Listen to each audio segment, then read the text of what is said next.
सूर बोलती शब्दांशी शब्द पाहती रंग स्वरांचे रूप नवे साकारून येई मैत्र से हे शब्द सुरांचे मैत्र से हे शब्द सुरांचे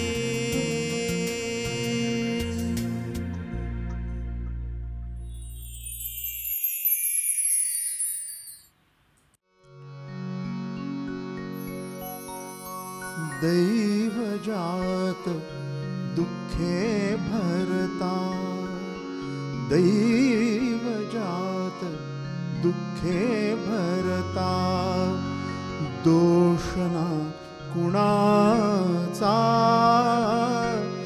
पराधीन आहे जगती पुत्र मानवाचा दोषना कुणाचा पराधीन आहे जगती पुत्र मानवाचा दोषना कुणाचा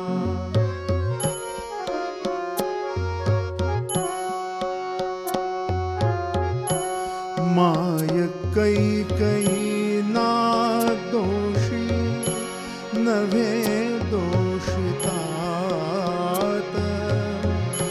राज्य त्याग कानन यात्रा सर्व कर्म जात खेळ चाललासे माझ्या पूर्व संचिताचा पराधीन आहे जगती पुत्र मानवाचा दोषना कुणाचा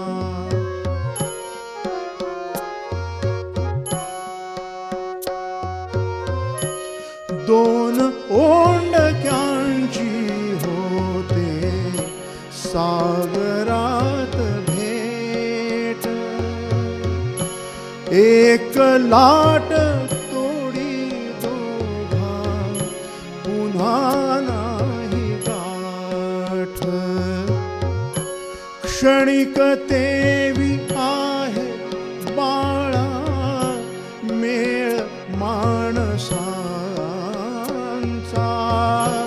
पराधीन आहे जगती पुत्र मानवाचा दोषना कुणाचा पराधीन आहे जगती पुत्र मानवाचा दोषना कुणाचा. वाह वाह वाह वाह वाह, क्या बात है, क्या बात है. नमस्कार रसिको. मैत्र हे शब्द सुरांचे या कार्यक्रमाच्या आजच्या भागामध्ये मी विघ्नेश जोशी तुम्हा सगळ्यांचे अगदी मनापासून स्वागत करतो. आज आपण गप्पा मारणार आहोत सुप्रसिद्ध गायक वसंतराव आजगावकर आणि त्यांचे सुपुत्र निनाद आजगावकर यांच्याशी. वसंतराव, तुमचं अगदी मनापासून स्वागत करतो. निनादजी, तुमचंही अगदी मनापासून स्वागत करतो. नमस्कार. साथीदारांचं स्वागत करूया. तबला साथ करतायत तुषार आग्रे, हँडसोनिक किंवा तालवाद्य मनीष भुवड, सिंथेसायझर रवींद्र परांजपे. वसंतराव आणि निनादजी, तुमचं आणि तुमच्या सगळ्या साथीदारांचं पुन्हा एकदा अगदी मनापासून स्वागत करतो. वसंतराव, आज मला असं वाटतं गेली जवळजवळ म्हणजे ही 25 वर्ष आणि त्याआधीची 28 वर्ष तुम्ही दूरदर्शनवर येत आहे. तर दूरदर्शनचा तुमचा पहिला अनुभव तो जरा पटकन सांगितलात तर आवडेल. मोठा तसा विलक्षण होता. दूरदर्शन सुरू झालं 2 ऑक्टोबर 1972 हां आणि 4 तारखेला मला फोन आला दूरदर्शनवरून की तुम्हाला इथं कार्यक्रम सादर करायचा आहे, तुम्ही ताबडतोब भेटा. हां मी गेलो, तिथं ज्योतिर्धर देसाई नावाचे प्रोड्युसर होते, त्यांना भेटलो. ते म्हणाले, नुसती तुम्ही एरवी भावगीतं गाता तशी आम्हाला नको आहेत, तुम्ही काही वेगळा कार्यक्रम सुरू करा इथे म्हणा. ते म्हणाले, आता दसऱ्याच्या निमित्तानं हा काही वेगळा तुम्ही कार्यक्रम कन्सिव्ह करा, तुम्ही लिहून घ्या कोणाकडून, तुम्हीच संगीत करा आणि तुम्ही गा. हे नवीनच होतं माझ्यासाठी सुद्धा. पण दसरा 10 तारखेला, मग मी 4 तारखेला त्यांना भेटलो आहे आणि मी म्हटलं करीन मी. आणि ताबडतोब माझे मित्र मंगेश पाडगावकर कवी, त्यांच्याकडे गेलो आणि त्यांना सांगितलं की असं असं मला एक फीचर करून हवं आहे सुमारे 20 मिनिटांचं. ते म्हणाले मी लिहितो. आणि त्यांनी लिहिलं, अक्षरशः 2 दिवसात त्यांनी माझ्याकडे ते पाठवलं आणि त्याला आम्ही संगीत केलं, सगळं साथीदारांना घेऊन तयार केलं सगळं. आणि 10 ऑक्टोबरला संध्याकाळी तो लाईव्ह कार्यक्रम दूरदर्शनवरून प्रसारित झाला. अरे वा. आणि लोकांचा नंतर आम्हाला खूप चांगले त्याच्याकडून प्रतिसाद मिळाले. पण मुख्य प्रतिसाद तिथल्या प्रोड्युसरचा असा होता की हा इतका कार्यक्रम तुम्ही छान केलाय, यावेळी येणाऱ्या प्रत्येक सणाला तुम्ही असाच कार्यक्रम सादर करा असं मला सांगितलं. आणि त्यानंतर दूरदर्शनवर सुमारे मी 8-9 कार्यक्रम वेगवेगळ्या सणांच्या वेळी केले. अरे वा वा वा वा, क्या बात आहे, क्या बात आहे. म्हणजे त्यावेळी दसरा होता, आता नुकताच पाडवा झालेला आहे. कदाचित हा योगायोग जुळून आला असेल, म्हणजे रामनवमी, हनुमान जयंती, पाडवा, त्यावेळी दसऱ्यासाठी आम्ही बोलवलं, म्हणजे त्यावेळेचे जे कोणी निर्माते त्यांनी. आणि आज आम्ही तुम्हाला या अनुषंगाने बोलवलं. वसंतराव, आम्हाला असं कळलं तुम्ही आधी शास्त्रीय संगीत गायचात वयाच्या 25व्या वर्षापर्यंत, आणि अचानक तुम्ही सुगम संगीत गायला लागला. तर असं काय घडलं की जाणीवपूर्वक तुम्ही केलं? मी शिकत होतो, पंडित S.K. अभ्यंकर माझे गुरुजी, त्यांच्याकडे मी शास्त्रीय संगीत शिकत होतो. आणि आमच्या गुरुजींच्याच मनात असं काय आलं, साधारण 2-2.5 वर्ष माझं शिक्षण सुरू होतं. आणि नंतर मला गुरुजी एक दिवस म्हणाले की तुमचा आवाज भावगीतासाठी, लाईट म्युझिकसाठी फार चांगला आहे, तुम्ही रेडिओची ऑडिशन का देत नाही? मी चकित झालो, म्हटलं हरकत नाही, तुम्ही म्हणताय तर देतो. आणि मी रेडिओची ऑडिशन दिली, तत्काळ पास झालो आणि लगेच रेडिओचं एक कॉन्ट्रॅक्ट आलं, तेव्हा रेडिओला गायला लागलो. आणि त्यानंतर त्या गाण्यानं एवढा विलक्षण प्रतिसाद मला मिळायला लागला. त्या काळात रेडिओला एक ग्लॅमर होतं आणि रेडिओला अनेक ठिकाणी ऐकला जात असेल. बरोबर. मला त्या रेडिओला मी गायला लागलो, त्यानंतर मला गाण्याच्या कार्यक्रमासाठी निमंत्रणं यायला लागली. आणि मग एकदा भावगीतांच्या या प्रांतात शिरलो आणि मग हळूहळू त्यातच अधिक मला. ही साधारण किती सालची गोष्ट सांगताय वसंतराव? साधारण ही 58 सालची गोष्ट आहे. 58 साली मी पहिला आकाशवाणीला कार्यक्रम केला. सुमारे 59 साली मी माझे पब्लिक जाहीर कार्यक्रम करायला सुरुवात केली. मी गंमत अशी की त्यावेळी दुसऱ्या एका रेडिओच्या माझ्या दुसऱ्या रेकॉर्डिंगच्या वेळी मी गीत रामायणातलं एक गीत गायलो होतो. आणि ते गीत गायलेलं ऐकून माझ्याकडे निमंत्रण आलं की तुम्ही गीत रामायणाचा कार्यक्रम करा. मी एकच गीत गायलो होतो, पण त्यांनी सांगितलं तुम्ही कराल, मग आम्हाला खात्री आहे, आम्हाला अतिशय आवडलेलं आहे. आणि मग बाबूजींची, सुधीर फडक्यांचे कार्यक्रम त्यावेळी चालू होते सुदैवाने. मी ते जाऊन ऐकले आणि त्यानंतर त्यातली एक 10-12 गाणी आम्ही बसवली आणि मग तो कार्यक्रम मी केला. आयुष्यातला पहिला कार्यक्रम गीत रामायणाचा मी केला, जाहीर कार्यक्रम. आणि तो सुद्धा कर्जतला त्या गणेशोत्सवात. आणि त्यानंतर मग त्याची एक मालिका सुरू झाली. म्हणजे मला जिथून तिथून आमंत्रणं यायला लागली, तुम्ही गीत रामायण गा, भावगीतं गा. आणि यामुळेच खरं शास्त्रीय संगीत माझं थोडं मागे पडलं की गीत, मला भावगीतांसाठी कार्यक्रमाची रीग लागली अक्षरशः. काय वसंतराव, म्हणजे तुमचं शास्त्रीय संगीत मागे पडलं याचं दुःख आहे, पण नाण्याची दुसरी बाजू आपण बघूया. रसिक प्रेक्षकांना त्यामुळे किती वेगवेगळी गाणी तुमच्याकडून ऐकायला मिळाली. वसंतराव, तुम्ही असं नेहमी म्हणता की तुमच्या ध्यानी मनी नसताना तुम्ही संगीतकार झालात. तो काय होता हो प्रसंग? तो प्रसंग असा होता की दरवर्षी दासनवमीच्या सुमाराला आमच्या शेजारी एक रामदासी बुवा राहायचे. ते सज्जनगडाहून पादुकांना निमंत्रित करायचे आणि त्या पादुका आमचं घर जरा मोठं असल्यामुळे आमच्याच घरी उतरायच्या. अच्छा. आणि रामदास स्वामींच्या पादुका आमच्या घरी उतरल्यावर बाहेर मंडप घातलेला असायचा. आणि त्यावेळी श्रीधर स्वामी सज्जनगडावर काही सेवेसाठी राहिलेले होते. तेही या पादुकांबरोबर आले होते आणि तेही 8 दिवस आमच्याकडे तिथे मुक्काम होता. श्रीधर स्वामींनी त्यांना कोणीतरी आमच्या त्या रामदासी बुवांनीच सांगितले की हा आकाशवाणीला वगैरे गातो. ही साधारण 1960 सालची गोष्ट असेल. अच्छा. असं म्हटल्यावर ते म्हणाले, मला बोलवलं त्यांनी, तू एक रामदास स्वामींचा नवीन अभंग कर आणि आज रात्री दररोज रात्री ते प्रवचन करायचे तिथे आणि लोकांची खूप गर्दी जमायची. तर माझ्या प्रवचनाच्या आधी तो अभंग तू गा. मी म्हटलं हरकत नाही, गातो. आणि मग मी आमच्याकडे ते उपासना मार्गप्रदीप म्हणून समर्थांच्या उपासनेचं पुस्तक होतं. त्या पुस्तकातून एक अभंग निवडला. त्याला माझ्या त्यावेळच्या कुवतीनुसार चाल केली. अच्छा. आणि रात्री तिथं उभं राहून कुठल्याही साथीशिवाय तो अभंग मी त्यांच्यासमोर गायला. अरे वा. लोकांना खूप आवडला. सगळे लोक खुश झाले. आणि श्रीधर स्वामींनी मला बोलवलं, माझ्या पाठीवरून हात फिरवला आणि सांगितलं, छान, तू चांगलं गायलास, चांगलं तू याला चालही सुंदर लावलीस समर्थांच्या अभंगाला आणि तुला या क्षेत्रात खूप चांगलं यश मिळेल असा आशीर्वाद दिला. आणि नंतर हे सुरूच झालं. मी रामदासांचे कमीत कमी 20-25 अभंग संगीतबद्ध करून आकाशवाणीसाठी गायलेलं आहे. क्या बात आहे. मला वाटतं श्रीधर स्वामींनी जो आशीर्वाद तुम्हाला दिला तो वयाच्या 90व्या वर्षी तुम्ही गाताय आणि आम्हाला सगळ्या आठवणी सांगू शकताय. इतका मोठा आशीर्वाद आहे. आणि मी अगदी खात्रीला एक सांगू शकतो, अजून बरोबर 10 वर्षांनी आपण असाच कार्यक्रम तुमच्याबरोबर करणार आहोत. ते कुठला अभंग होता, काही आठवते का? हो, आठवतं ना. कुठला? तुझं वीण देवा मज कोणी नाही, माझी चिंता काही असो द्यावी, असा अभंग होता. थोडंसं कोणी तुमच्या दोघांपैकी काहीतरी गुणगुणून दाखवा ना.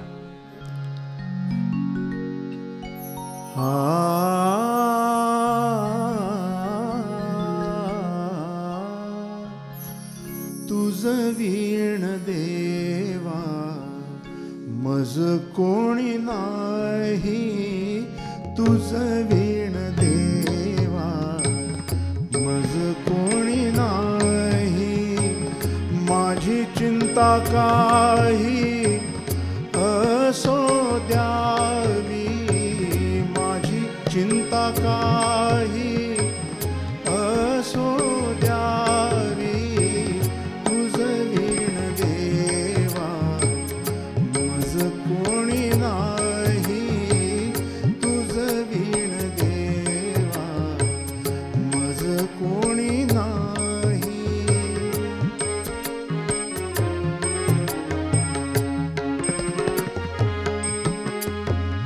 विवेके सांडिले ज्ञाने वोसंडिले, विवेके सांडिले ज्ञाने वोसंडिले, चित्त हे लागले तुझे पायी, विवेके सांडिले ज्ञाने वोसंडिले, चित्त हे लागले तुझे पायी, विद्याना वैभव नेणे हाव भाव, विद्याना वैभव नेणे हाव भाव, विद्याना वैभव नेणे हाव भाव, परी माझा भाव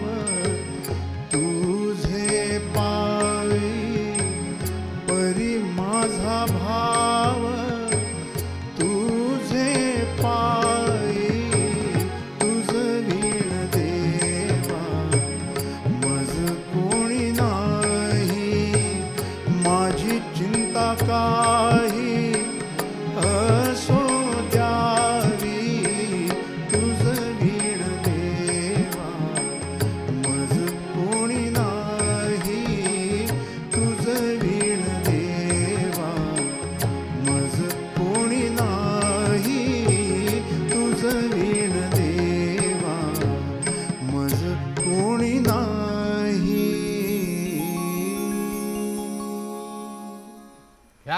क्या बात आहे. मैत्र से हे शब्द सुरांचे.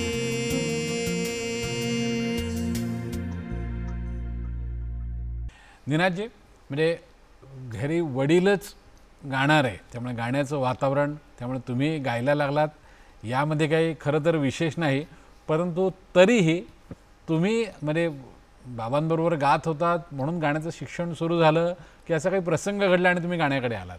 गाण्याचं शिक्षण आता तुम्ही म्हणाल तो फार महत्त्वाचा भाग आहे की गाणं घरात होतं, त्यामुळे कदाचित ते मी आणि माझ्या जन्माच्या खूप आधीपासून गाणं घरात होतं, त्यामुळे कदाचित आईच्या गर्भात असल्यापासूनच मी ते ऐकलं असावं. पण अण्णांचं गाणं होतं, आमच्या घरात सतत रिहर्सल्स असायच्या, अनेक खूप चांगली चांगली मंडळी घरी यायची आणि तो एक गाण्याचा संस्कार म्हणण्यापेक्षा गाण्याचं प्रेम तिथून सुरू झालं असं मी म्हणेन. आणि दुसरा एक महत्त्वाचा भाग असा होता की आमच्या घरी दरवर्षी गोकुळाष्टमीला अण्णांच्या ओळखीने खूप चांगले चांगले कलाकार आमच्याकडे यायचे आणि रात्रभर आमच्या घरी कार्यक्रम असायचे. मग त्यामध्ये पंडित जितेंद्र अभिषेकी असोत, श्रीनिवास खळेसाहेब असोत, अनिल मोहिलेजी असोत, यशवंत देव असोत, मंगेश पाडगावकरांनी त्यांची बोलगाणी रात्रभर एकदा आमच्याकडे, म्हणजे पहिल्यांदा त्यांनी आमच्या घरी त्यांनी ती वाचन त्याचं केलं होतं. तर असे अश्विनीताई देशपांडे, म्हणजे भिडे देशपांडे किंवा उल्हास कशाळकर, आता ह्या मंडळींची सुद्धा गाणी आमच्या घरी झालेत. ती क्लासिकल असोत, भावगीतं असोत, गजानराव वाटवे, अशा अनेक कार्यक्रमांचा एक तो जो संस्कार घरात ते व्हायचे.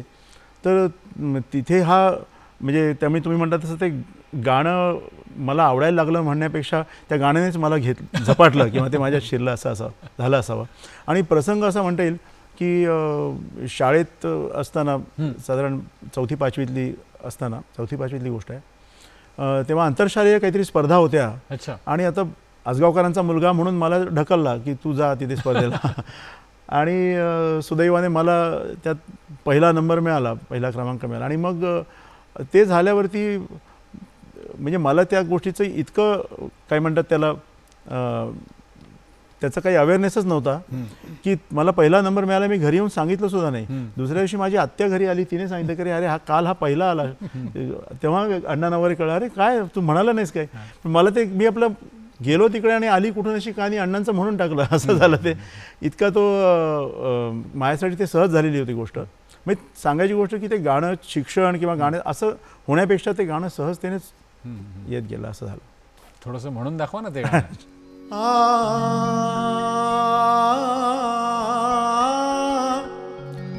आली कुठून शिकानी टाळ, मृदुंगाची धून आली कुठून शिकानी टाळ, मृदुंगाची धून आली कुठून शिकानी टाळ, मृदुंगाची धून नाद विठ्ठल विठ्ठल, नाद विठ्ठल विठ्ठल, नाद विठ्ठल विठ्ठल, उठे रोम रोमातून आली कुठून शिकानी टाळ, मृदुंगाची धून आली कुठून शिकानी. जय हरी विठ्ठल जय जय विठ्ठल, जय हरी विठ्ठल जय जय विठ्ठल, जय हरी विठ्ठल जय जय विठ्ठल, जय हरी विठ्ठल जय जय. नभी तेजात नाहली चंद्रप्रभा चंद्रायणी, नभी तेजात नाहली चंद्रप्रभा चंद्रायणी, बोले शब्दे वीण काही चंद्रासवे इंद्रायणी, इंद्रायणीच्या पाण्यात शहारले अंग अंग, इंद्रायणीच्या पाण्यात शहारले अंग अंग, मन झाले ओले चिंब, मन झाले ओले चिंब, मन झाले ओले चिंब, जैसे भिजले अभंग आली कुठून शिकानी टाळ, मृदुंगाची धून आली कुठून शिकानी.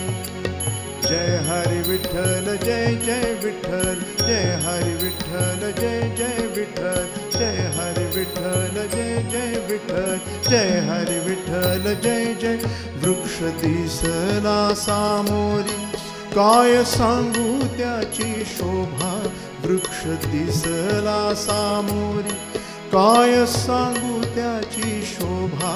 जसे कटीवरी हात युगे 28 उभा.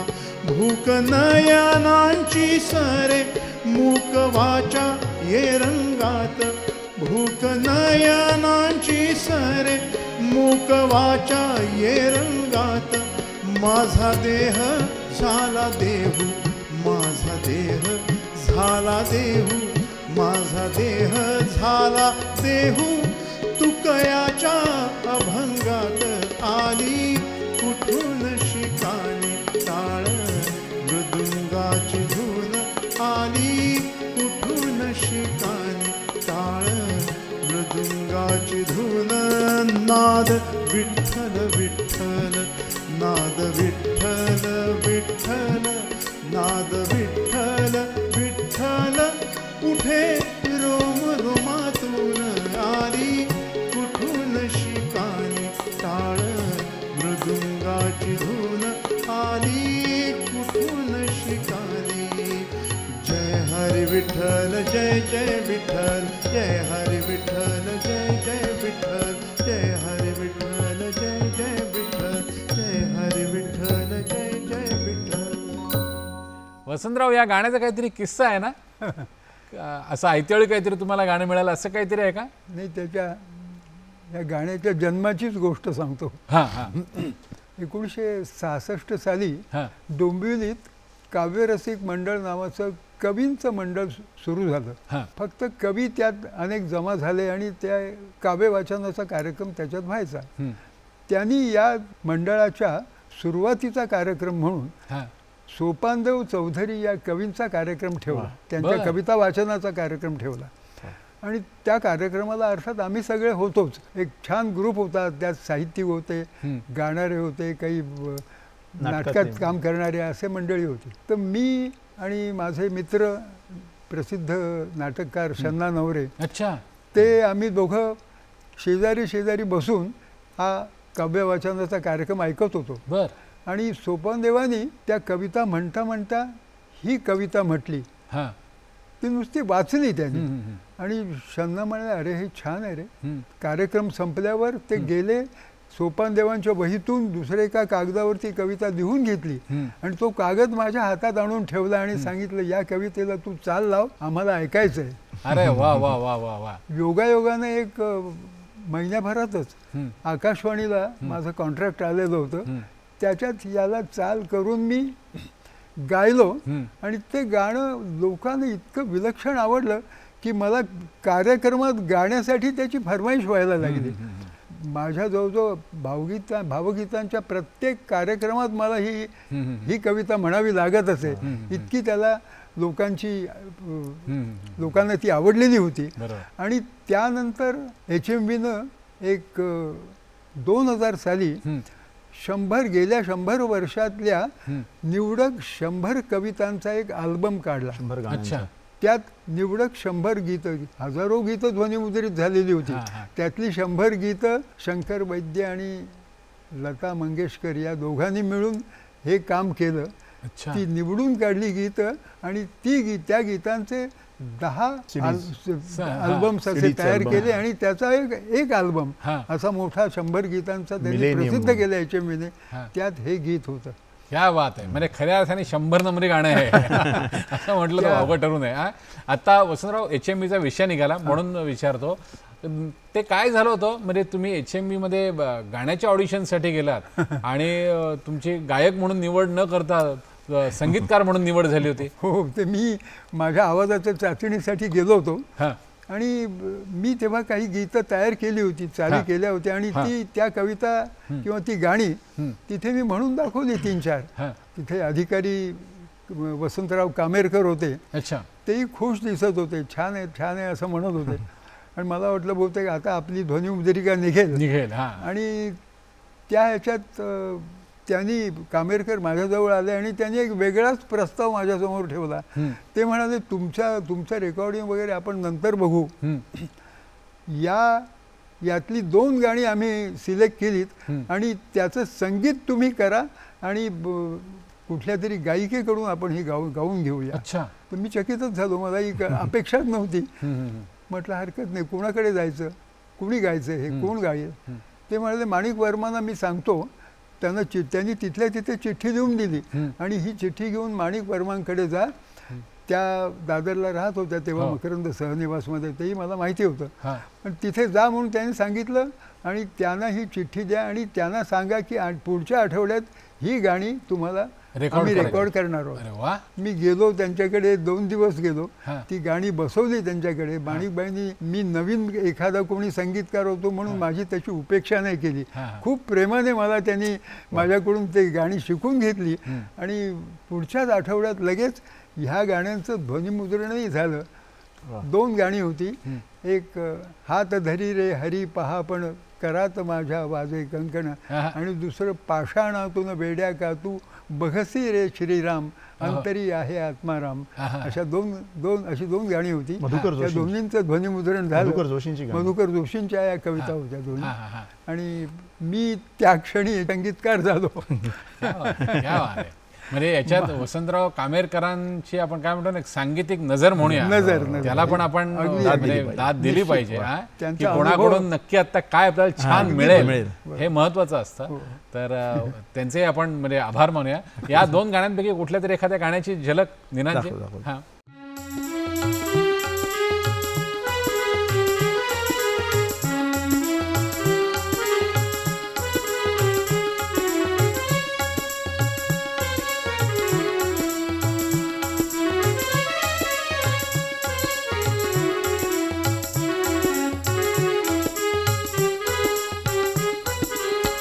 हात धरी रे हरी पहापण, हात धरी रे हरी पहापण, करात माझ्या वाजे कंकण, करात माझ्या वाजे कंकण.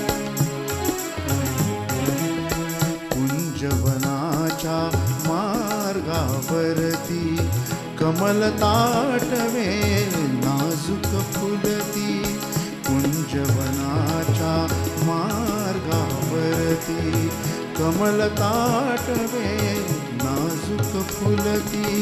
तिथे रमावे तुझ्या संगती, परिपायी हे पडती पैंजण, करात माझ्या वाजे कंकण, करात माझ्या वाजे कंकण. हात धरी रे हरी पहापण, हात धरी रे हरी पहापण, करात माझ्या वाजे कंकण, करात माझ्या वाजे कंकण.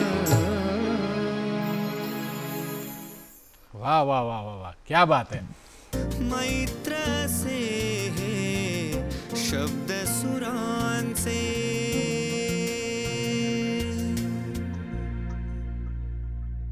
वसंतराव, मगाशी तुम्ही जेव्हा सांगितलं ना की आकाशवाणीवर तुम्ही गीत रामायणातलं एकच गाणं म्हटलं आणि नंतर तुम्हाला गीत रामायणाच्या कार्यक्रमासाठी सातत्याने बोलावणी येऊ लागली, मला त्याच वेळी तुम्हाला एक विचारायचं होतं. ते बोलण्याच्या ओघात राहिलं पण आत्ता लगेच विचारतो. तुम्ही म्हणजे गीत रामायण जेव्हा सादर करायचं तेव्हा असं कधी घडलंय का की समोर बाबूजी बसलेत आणि त्यांच्या समोर तुम्ही गीत रामायण सादर करताय, असं कधी घडलंय? कारण एक थोडंसं असं दडपण असतं ना. अगदी बरोबर. बाबूजींची तेव्हा माझी त्याच्या आधी नुकतीच ओळख झालेली होती आणि चित्रपटांसाठी मी समूह गीतात गायला लागलो होतो.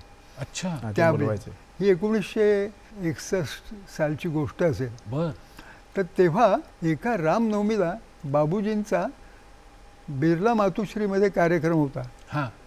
त्या कार्यक्रमाला त्यांच्याबरोबर समूह गीत गायला होतो तिथे कार्यक्रमाला. तो कार्यक्रम आटपल्यावर आमच्या एका मित्राने माझा गीत रामायणाचा कार्यक्रम बालमोहन हायस्कूलच्या हॉलमध्ये ठेवला त्याच दिवशी संध्याकाळी 4 वाजता. मी घाईघाईनं परत आलो तिकडून बिर्ला मातुश्रीवरून आणि या कार्यक्रमाला गेलो. बाबूजींना मी बोललो नव्हतो काही की अशा तऱ्हेचा मी कार्यक्रम करणार आहे म्हणून. त्या कार्यक्रमाचं त्यांना कुठून तरी कळलं, कदाचित जाहिरात त्यांनी केली असेल काही ते. आणि बालमोहन त्यांच्या घरापासून अगदी जवळ बाजूला शेजारी. मी कार्यक्रमाला सुरुवात केली बालमोहनमध्ये आणि 2 गीतं झाली असतील नसतील तेव्हा बाबूजी त्यांच्याबरोबर प्रभाकर जोग आणखी एक असे 3 जण तिकीट काढून आतमध्ये आले आणि माझ्यासमोर येऊन बसले. एक क्षणभर मी असं थोडंसं दडपण आलं, पण म्हटलं वा, बाबूजी समोर आलेत आणि आपला चांगला योग आला आहे. आणि मी अगदी मनापासून गायलो. जवळजवळ 1 तास बाबूजी बसले होते आणि ऐकत होते. आणि मग मला माझ्याकडे येऊन सांगितलं की फार छान म्हणतोयस तू हे असंच म्हणत राहा, मला फार बरं वाटलं. आणि नंतर निघून गेले ते.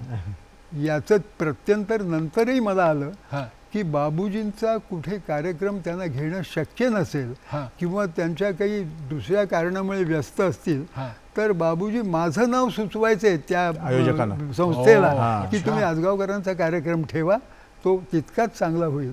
आणि मी तसे कार्यक्रम केलेले आहेत. मला असं वाटतं याच्यासारखा पुरस्कार बाबूजींनीच सांगायचं की गीत रामायण मी गाणार नाही, दुसरा कोणतरी गाणार आहे आणि त्यासाठी त्यांनी तुमचं नाव सुचवावं. म्हणजे पुरस्कारच, याच्या पलीकडे आपण काही बोलायची गरज नाहीये. तुम्ही एक वेगळा प्रयोग केला होता वसंतराव, तो म्हणजे जसे हे गदिमांचं गीत रामायण, बाबूजींचं गीत रामायण, तसं तुम्ही हिंदी गीत रामायण सुद्धा केलं होतं. हो. ते कोणी म्हणजे कोणाकडून तुम्ही लिहून घेतलं होतं का आधी कोणी लिहिलं होतं म्हणून तुम्ही ते केलं? नाही, त्याचं असं झालं की आमचे म्हटलं तर माझे त्यांचा परिचय नंतर झाला. नागेश जोशी नावाचे एक गृहस्थ होते. अच्छा. आणि त्यांनी त्यांच्या ओळखीचे एक ग्वाल्हेरचे कवी होते, पंडित रुद्रदत्त मिश्र म्हणून. अच्छा. त्या मिश्रजींकडे त्यांच्या मनात आलं की हे मराठी गीत रामायण हिंदी प्रदेशात न्यावं असं त्यांच्या मनात आलं. तेव्हा त्यांनी त्या मिश्राजींना सांगितलं की तुम्ही याचं हिंदी समश्लोकी अनुवाद करून द्या. बर.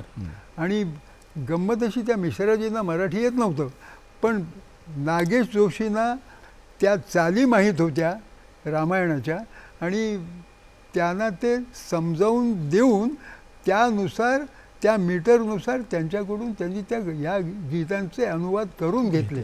56 गीतांचे अनुवाद केले. आणि ते हे सगळं घेऊन ते माडगुळकरांकडे गेले आणि म्हणाले असं असं आम्ही हे करू इच्छितोय, तुमचा आशीर्वाद पाहिजे. माडगुळकर म्हणाले असं काही लोकांनी केलेलं आहे पण ते काही तितकं चांगलं झालेलं नाही. हे म्हणाले. मग माडगुळकर म्हणाले बरं तुम्ही आलाच आहात तर एक गीत ऐकवा मला. आणि यांनी पहिलंच गीत नुसतं वाचून दाखवलं त्या नागेश जोशांनी. माडगुळकर बघत राहिले आणि त्यांना म्हणाले बस तुम्ही याचे कार्यक्रम करायला हरकत नाही, छान केलंय तुम्ही. आणि त्यावेळी नागेश जोशींसमोर माझं नाव नव्हतं, पण त्यांना कुणीतरी हे चांगलं गाणारा माणूस पाहिजे होता. बाबूजींकडे ते गेले पण बाबूजी खूप व्यस्त होते त्या काळात. तेव्हा त्यांचे एक स्नेही भोसेकर म्हणून होते, त्यांनी विचारलं की कोण हे चांगलं गाऊ शकेल. त्यांनी माझं नाव सांगितलं की हे गाऊ शकतील, दुसरं कोणी नाही. आणि ते माझ्याकडे आले आणि म्हणाले कसंही करून तुम्ही लवकरात लवकर हे मला तुम्ही ॲक्सेप्ट करा आणि मला याच्या रिहर्सल्स करून तुम्ही तयार करा कार्यक्रम. कारण हा कार्यक्रम मी आणखी 8-10 दिवसांनी ठरवलेला आहे. आणि तो कार्यक्रम कुठे होता? कफ परेडला त्यावेळच्या जनसंघाचं अधिवेशन होतं. अच्छा. जवळजवळ 20,000 श्रोते प्रतिनिधी तिथे आलेले होते. आणि त्यावेळी अटल बिहारी वाजपेयी प्रथम त्या जनसंघाचे अध्यक्ष होणार होते. या कार्यक्रमाला मी त्यांचं म्हणणं मान्य केलं. हा चाली बसवलं कारण गीत रामायणाच्या चाली मला माहीत होत्या. ही साधारण 1968 मधली गोष्ट आहे.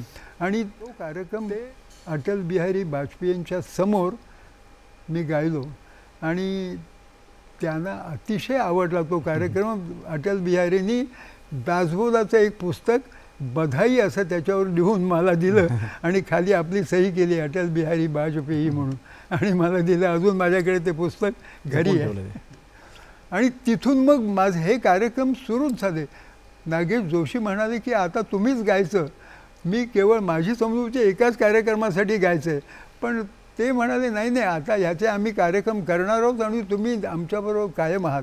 आणि असं म्हणता म्हणता त्याचे 200-250 कार्यक्रम मी उत्तर भारतात पुष्कळ ठिकाणी केले. बघा, म्हणजे जरा जोशींनी पाठपुरावा केला की जोशी पाठीशी असले काय काय होऊ शकतं. असं म्हणजे माझ्याकडे नको येऊया आपण. तुम्ही आपलं काय म्हणतो आपण नागेश जोशी यांचे आपण आभार मानूया. वसंतराव, थोडंसं आम्हाला गाऊन दाखवाल का तुम्ही त्यातलं काही?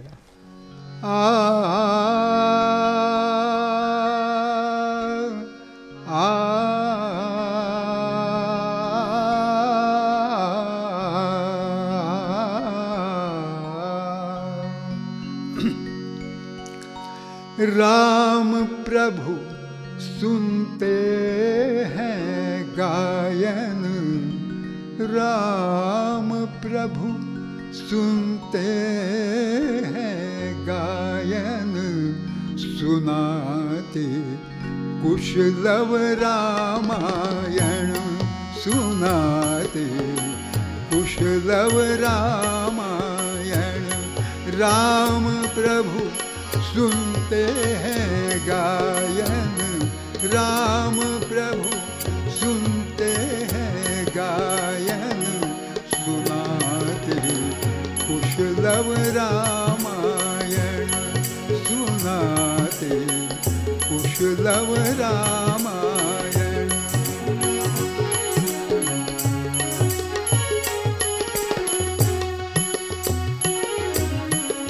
कुमार दोनों समान वय के सजीव पुतले हैं राघव के. पुत्र गा रहे चरित पिता के, पुत्र गा रहे चरित पिता के. ज्योति से तेजस का पूजन, ज्योति से तेजस का पूजन, सुनाते कुशलव रामायण, सुनाते कुशलव रामायण.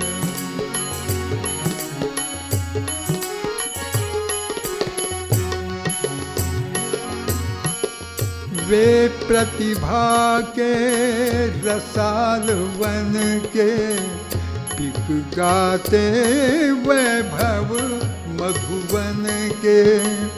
बाल रूप है स्वर गुंजन के, बाल रूप है स्वर गुंजन के. छा रहा मधुर तु पर गायन, छा रहा मधुर तु पर गायन, सुनाते कुशलव रामायण.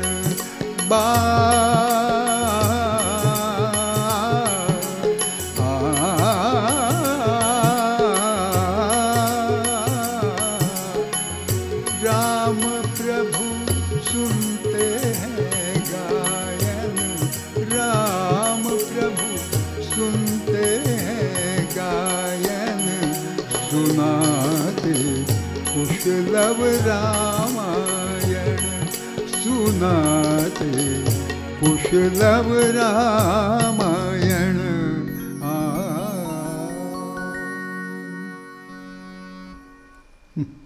वसंतराव, तुमचं गाणं ऐकून असं म्हणावं असं वाटतं, ज्याच्या गाण्यात राम आहे तोच गायक वयाच्या 90व्या वर्षी रामाचं गाणं गाऊ शकतो. क्या बात आहे, क्या बात आहे, क्या बात आहे.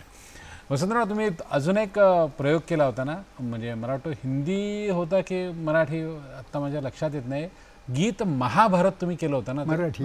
ते मराठी होतं का? आणि म्हणजे ते काय काय कोणाकडून लिहून घेतलं होतं, काय होतं ते सगळं? ते पुण्याचे एक डॉक्टर कवी होते, हां, डॉक्टर वाशम देशपांडे. अच्छा. त्यांनी ते मुळात लिहिलेलं होतं. हां. आणि त्यांनी काही वाचनाचे किंवा काही गाण्याचेही प्रयोग तिथे पुण्यात केले होते. बर. पण त्याला फारसं काही तसं प्रतिसाद नव्हता. किंवा ते लोकांपर्यंत पोहोचलं पोहोचलं देखील नसेल, नसेल असं आपण म्हणू नसेल, शकतो. हां. हां. पण ते त्यांना माझा एक गीत रामायणाचा कार्यक्रम पुण्यात होता, हां. तिथे ते आले आणि त्यांनी तो ऐकला आणि त्यांना असं वाटलं की हा माणूस आपल्या गीत महाभारताचं कार्यक्रम उत्तम करू शकेल. आणि मग ते माझा त्यांचा परिचय नव्हता, पण कुणाच्या तरी आमचे एक मित्र होते गाडगीळ म्हणून, वाय गाडगीळ, हां. ते महाराष्ट्र टाइम्सचे नाट्य आणि चित्रपट समीक्षक होते. हां. तर ते आमचे चांगले स्नेही होते. तर त्यांचं पुण्यात कुठेतरी भेटण्याचा योग आला आणि त्यांच्याकडे हे बोलले की डोंबिवलीचे अमुक अमुक आहेत, तुम्ही त्यांना काही संपर्क करू शकाल का? गाडगीळ म्हणाले तो आमचा मित्र आहे चांगला, त्याला सांगतो मी. गाडगिळांनी त्यांचं पुस्तक ते वाचलं आणि ते म्हणाले चांगलं लिहिलं आहे आणि माझ्याकडे येऊन सांगितलं की यांनी चांगलं लिहिलेलं आहे, तू कर हा कार्यक्रम, तुझ्याकडून एक नवीन निर्मिती होईल. आणि तसं सांगितल्यावर आम्ही तो कार्यक्रम बसवला. एक 8 गाण्यांचा कार्यक्रम आम्ही बसवला आणि एक ज्याला ट्रायल प्रोग्राम म्हणून डोंबिवलीला एका छोट्या हॉलमध्ये केला. आम्ही साधारण 50-1 माणसांना बोलावलं होतं ऐकण्यासाठी. त्या कार्यक्रमाला मी कार्यक्रम करतोय म्हणून 50 ऐवजी 150-200 माणसं आली.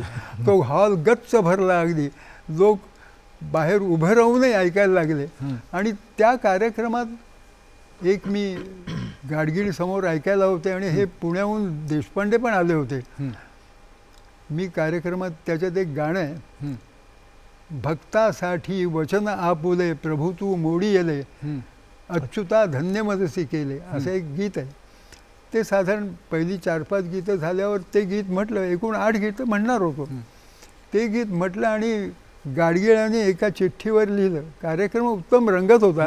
त्याने एका चिठ्ठीवर लिहिलं, वसंता धन्य मदसी केले, आणि त्याच्या खाली कमीत कमी 25 लोकांच्या सह्या घेऊन चिठ्ठी माझ्याकडे पाठवली की कार्यक्रम उत्तम होतोय हा सांगण्याचा हेतू. मलाही बरं वाटलं आणि तिथे तो कार्यक्रम सगळ्यांना आवडला असं वाटल्यावर आम्ही त्याचा पहिला प्रयोग शिवाजी मंदिरला 1970 साली पहिला प्रयोग केला. त्यावेळी सुधीर फडके अध्यक्ष म्हणून आले होते आणि तो कार्यक्रम अतिशय रंगला. सगळ्या वृत्तपत्रांनी त्याची खूप वाखाणणी केली आणि चांगले रिपोर्ट्स आले. आणि त्यावेळी बाबूजी असं बोलले की हा कार्यक्रम इतका उत्तम आहे आणि यांनी याच्या अतिशय उत्तम चाली आहेत आणि हा कार्यक्रम भारतभर गाजणार आहे असं त्यांनी तिथे सांगितलं. आणि तो खरोखर त्यांचा आशीर्वाद फलद्रूप झाला. मी भारतभर याचे काही कार्यक्रम केले. दूरदर्शनसाठी सुद्धा एकदा त्यातला एक छोटा भाग मी गायलो होतो. क्या बात आहे. 1978-79 साली असेल. मैत्र से हे शब्द सुरांचे.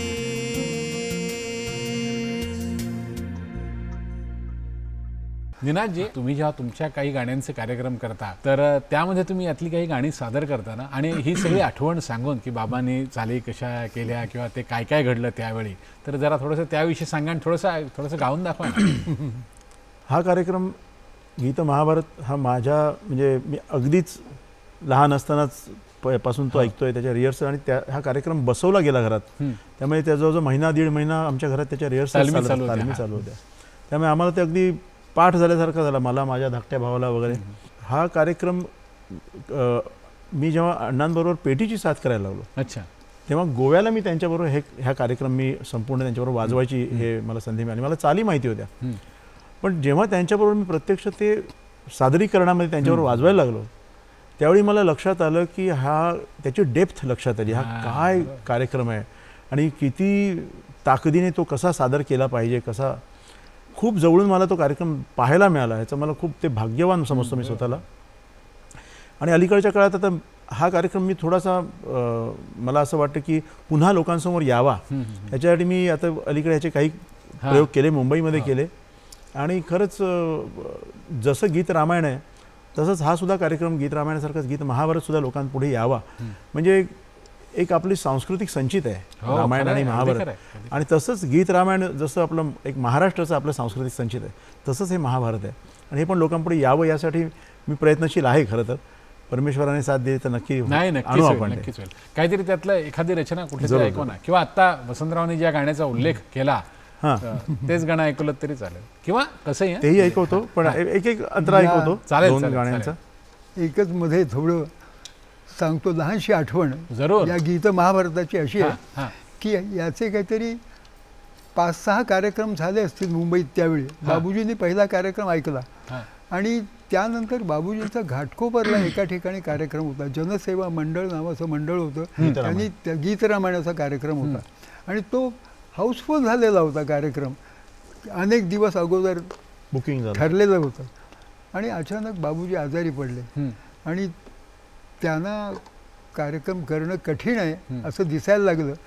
त्यांनी त्या लोकांना बोलवून आणलं आणि सांगितलं की मी कार्यक्रम हा करू शकत नाही आहे गीतरामायणाचा आता, तर याच्याऐवजी तुम्ही दुसरा काही कार्यक्रम करा. ते म्हणाले कुठला करणार? ते म्हणाले मी एक कार्यक्रम तुम्हाला सांगतो, याच तिकिटावर तुम्ही तो कार्यक्रम करा, तो नक्की यशस्वी होईल असं सांगितलं आणि माझा हा गीत महाभारताचा कार्यक्रम तिथे ठेवायला त्यांना सांगितलं. त्या केवळ बाबूजींनी सांगितलं म्हणून त्या लोकांनी तो कार्यक्रम ठेवला.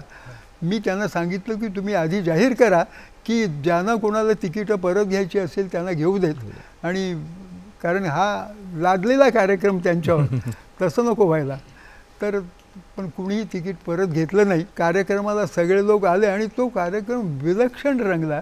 बाबूजींना त्या लोकांनी येऊन सांगितलं की आम्हाला तुम्ही फार उत्तम कार्यक्रम. मी तुम्हाला आता तेच म्हणणार होतो की हा कार्यक्रम लादलेला नव्हता तर बाबूजींनी सुचवलेला होता, त्यामुळे तिकीटाचे पैसे कुणीही परत नेणारा तिथे नसणारच. आपण यातलं काही लादलेला नव्हता, तो लाभलेला होता. करेक्ट.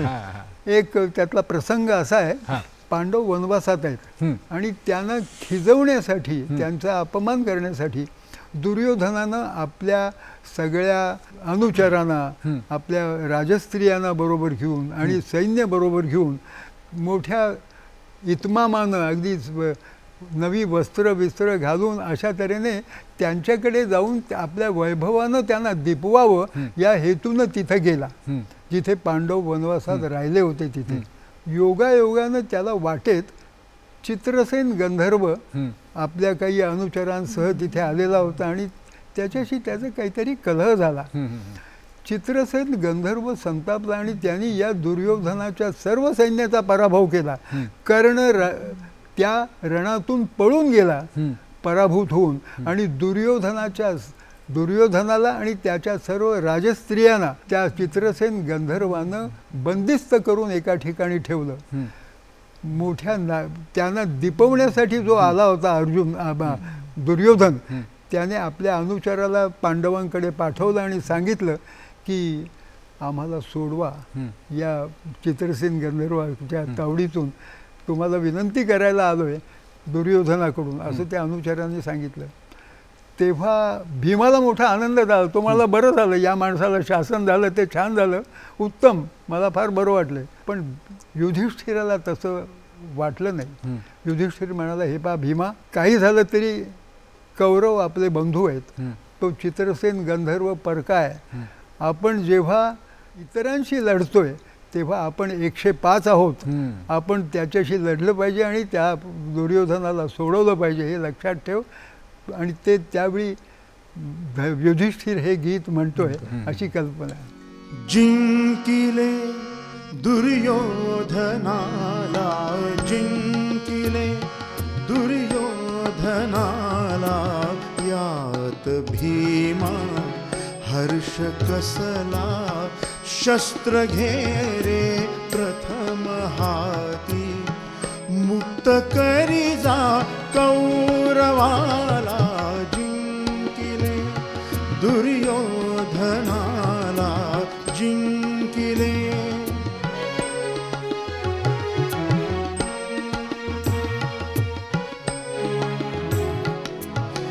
युद्ध होता भीमसेना, कौरवांचे पांडवांचे, शत्रु कौरव वधून त्यांना, जिंकणे कर्तव्य आमुचे, वैर हे परी आमुच्यातील, लाभ त्याचा घ्यावयाला, ये हे परचक्र करिसी काय त्याच्या स्वागताला कौरवा चल उठ जाई कौरवा चल उठ जाई कौरवांच्या रक्षणाला जिंकिले दुर्योधनाला जिंकिले दुर्योधनाला यात भीमा हर्ष कसला शस्त्र घेरे प्रथम हाती मुक्त करी जा कौरवाला जिंकिले दुर्योधनाला जिंकिले.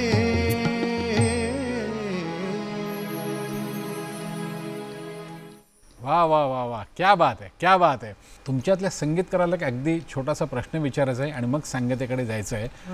तुम्ही वेगवेगळ्या कवींच्या कविता निवडता आणि त्या संगीतबद्ध करून एक छोटासा कार्यक्रम करता. थोडंसं त्याविषयी सांगा ना, अगदी पटकन थोडक्यात. खरं सांगायचं तर कवितेची आवड ही हा थोडा जेनेटिक प्रॉब्लेम असावा माझा. कारण हे अण्णांकडनंच आलेलं आहे. माझा धाकटा भाऊ, त्यालाही कवितेची अत्यंत सुंदर अतिशय आवड आहे आणि तो फार सुंदर कविता लिहितो सुद्धा. पण ही कवितेची साहित्याची आवड आमच्या घरात आहे. त्याचं कारण वाचनाची आवड आहे. आणि अण्णांनी बेसिकली ह्या गोष्टी केलेल्या आहेत की उत्तम उत्तम कवितांना संगीत देण्याचं काम आहे. आणि चांगल्या कवींच्या कविता त्याच्यामध्ये बासी मर्ढेकर किंवा आचार्य यात्र्यांची झेंडूची फुले किंवा विंदा करंदीकर, वसंत बापट, पाडगावकर, शांता शेळके, कुसुमाग्रज, बाभा बोरकर अनेक अप्रतिम कवितांना अण्णांनी चाली केल्यात. आता मला त्याच्यातला मी अगदी एक छोटासा काय म्हणता येईल त्याचा धागा पकडून मी चाललोय असं म्हणायला हरकत नाही. मलाही कधी काही सुचलं. पण चांगला धागा पकडला ना तुम्ही, रेशमी धागा येतो. मी 2च ओळी ऐकवतो. हो हो हो. उजाडल्यावरी सख्या निघून जा घराकडे उजाडल्यावरी सख्या निघून जा घराकडे अजूनही उशीवरी टिपूर चांदणे पडे उजाडल्यावरी सख्या निघून जा घराकडे. सुरेश भटांच्या रचना आहे. क्या बात आहे, क्या बात आहे. खरं तर ही मैफिल अशीच चालू राहावी असं रसिक प्रेक्षकांना देखील वाटत असेल, पण आपल्याला वेळेचं बंधन असं कुठेतरी थांबावं लागतं. तर मी तुम्हा दोघांना विनंती करतो की तुमच्या आवडीचं कुठलंही एक गाणं म्हणजे काही नवीन असेल, नवीन एखादी कविता जिला स्वरबद्ध केलं असेल किंवा गीत रामायणातलं कुठलंही गाणं त्याने तुम्ही सांगितलं. गीत रामायणाचंच वातावरण आहे सर्वत्र, कारण रामनवमी आहे. होय, तर गीत रामायणातल्याच भैरवीने सांगत. जरूर जरूर. पुष्पकयानातुनी उतरले स्वर्ग सौख्य साकार स्वर्ग सौख्य साकार त्रिवार जय जयकार राम त्रिवार जय जयकार जय जयकार जय जयकार राम त्रिवार जय जयकार राम त्रिवार जय जयकार.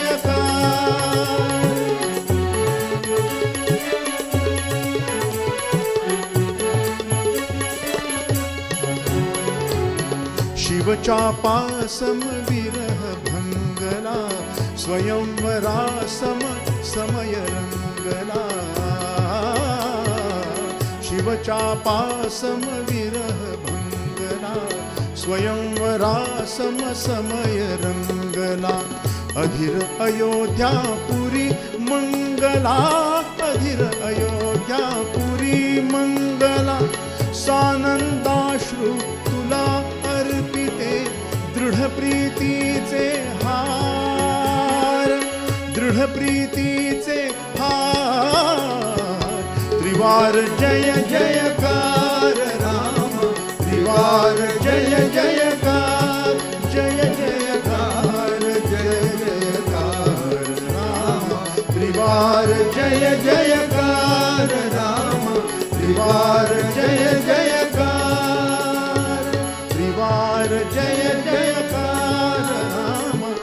त्रिवार जय जयकार.